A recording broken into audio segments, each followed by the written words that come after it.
commencement était la parole, et la parole est Christ.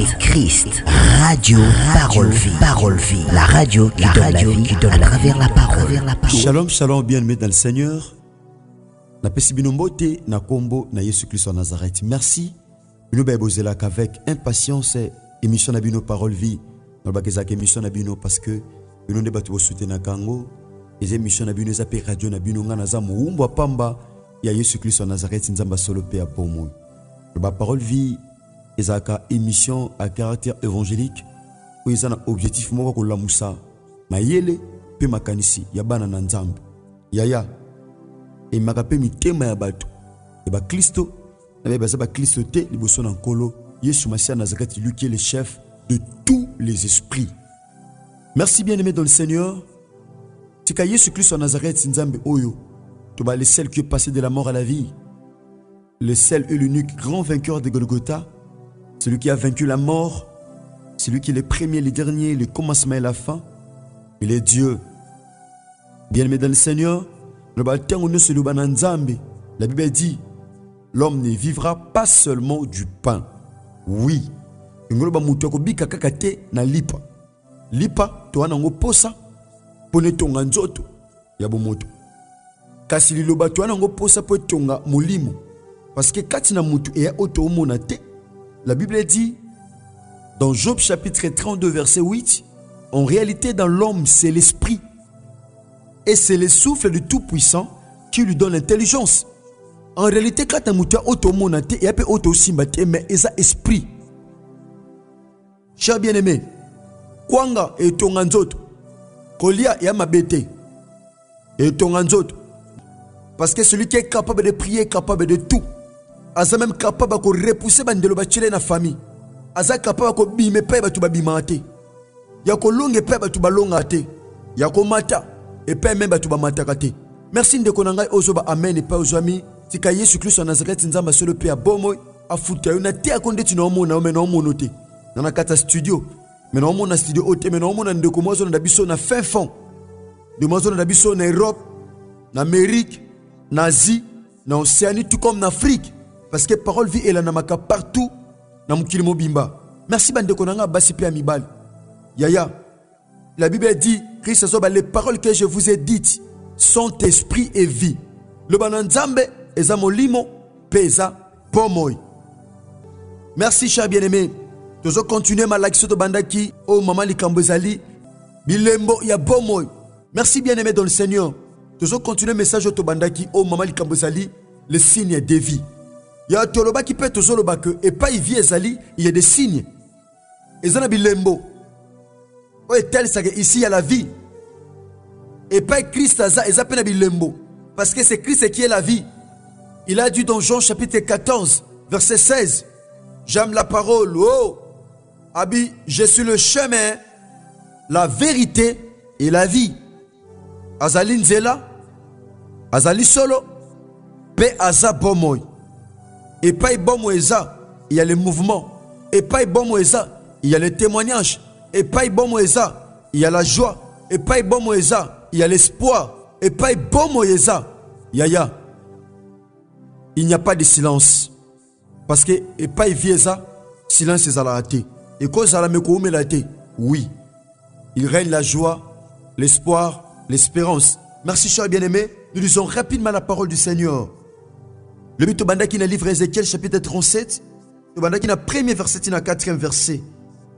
Écoutez ceci. Le toujours dans verset 4. Tout ça la récapitulation pour la bande de parfois qui li bakouté et Rolanda biso mukona lobby par la grâce de Dieu. Il me dit, prophétise sur ces eaux et dis-leur, ô souma desséché, écoutez la parole de l'Éternel. Awa molimo nanzama maki Ézéchiel na kati vallée et pas mikou ezalaki. Là où régnait le silence. Parce que ezaki lokola cimetière mikou ezalaki wana ya Ézéchiel moi sona mikou ezalaki te nzambe amemi Ézéchiel pona but mo songolo nzambe patindinga na tongo lokola Ézéchiel na faimo oeza mkuwa na foyer moko oeza mkuwa na musala ndewo moko eza mkuwa nzamba meminga atunaki Ézéchiel, mwana moto, est-ce que miku ekozonga na bomoi?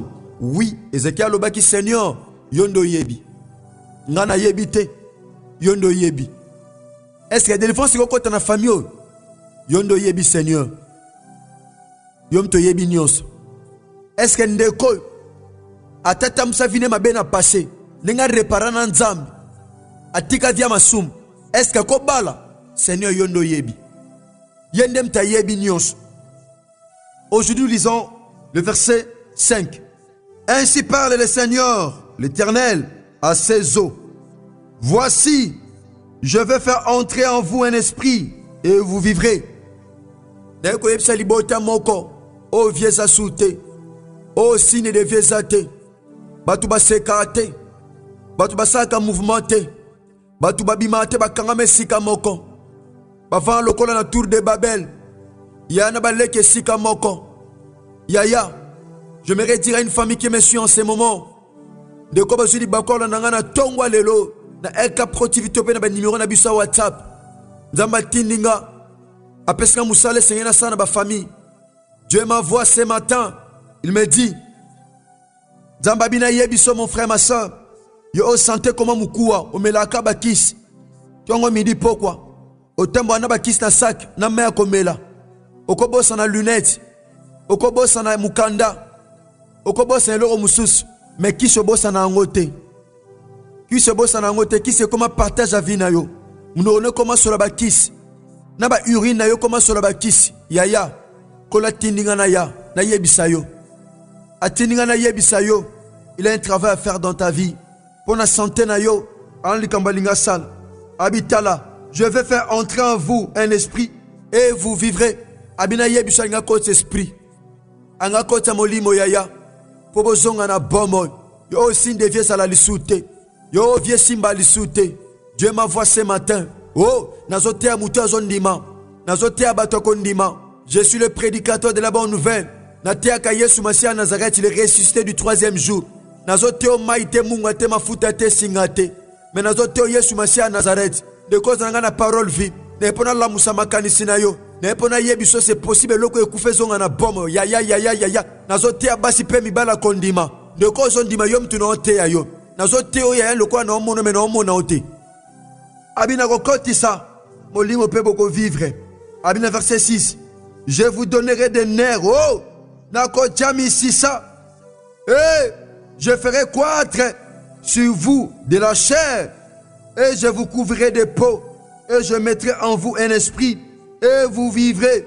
Et vous saurez que je suis l'Éternel. Nangenepsa muto sante koma mukua. Yo libale koma mukua. Bafere koma mukua. Nazote ayo mon frère ma soeur. Elikeza lisute. Odingana asute. Basinde vie sila. Kola linga kota basinde vi na kata santé na yo. Anga kota basinde vi. Abezo kota ba ner. Azo couvrir na ba chair. Azo couvrir na lo poso yaya. Azo bota musuni. Neloko kuma mukua na santé na yo. Na ba faire. Oluka mukanda mukandeza la rate. Okenda na préfeti makambe simba ate. Ndeko kangame sika mo songolo. Il est capable, c'est Dieu. Yako créer miracle pas bimise pas au bombama. Il est possible. C'est le cas confiance. Atindinga na yebiso yaya. Alinga décorer score na yo. Alinga décorer vie na yo. Alinga botisa musuni. Abota musuni na mukua yaya. Apesa mwana ne komba ana oh. Nazotea mutakondima. Atama triste koma mukua mais ce matin. Soko salier confiance yaya. Mouvement kokota. Yaya mouvement kokota. Basine devient kokota. Ataba bengo mokufi yaya. Basine devient zarakate melelo. Ah nazotea mutakondima yaya. Nazotea bana parole vi batakondima.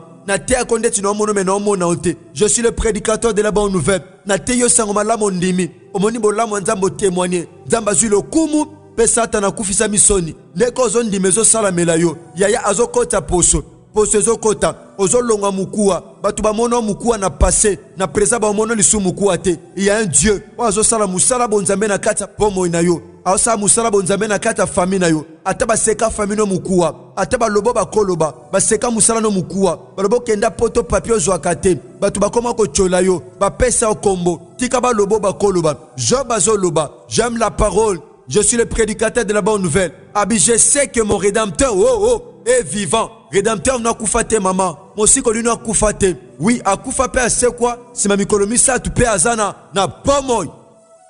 Abi je sais que mon rédempteur est vivant, il se lèvera.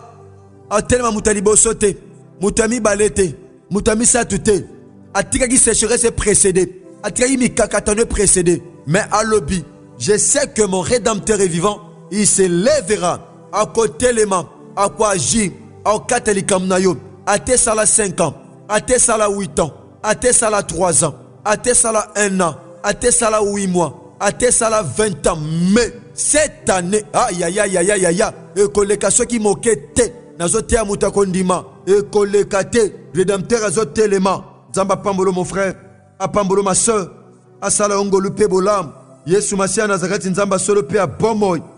Verset 7 à l'obi. J'ai prophétisé selon l'ordre que j'avais reçu et comme j'ai prophétisé, oh, il y eut un bruit. Hey! Makelele bando kota. Et pas silence ezala ki na famille. Makelele bando kota. De quoi bali, de quoi boti, de quoi zui mukanda, de quoi biki, de quoi fongwami, de quoi aïe aïe aïe aïe aïe aïe. Makelele zo kota na famille. Ceux qui na famille na silence ezala. Possible de vieux zalate mais ce matin, aujourd'hui, non théolobité.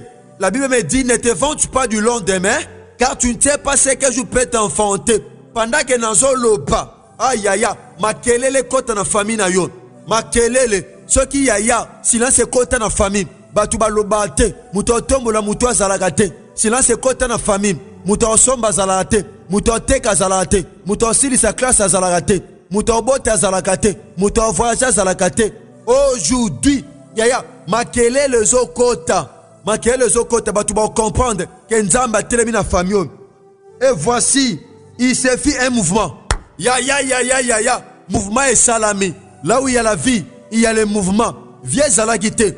Mouvement pe zalakite. Mais tangu maloba nzambe bimi.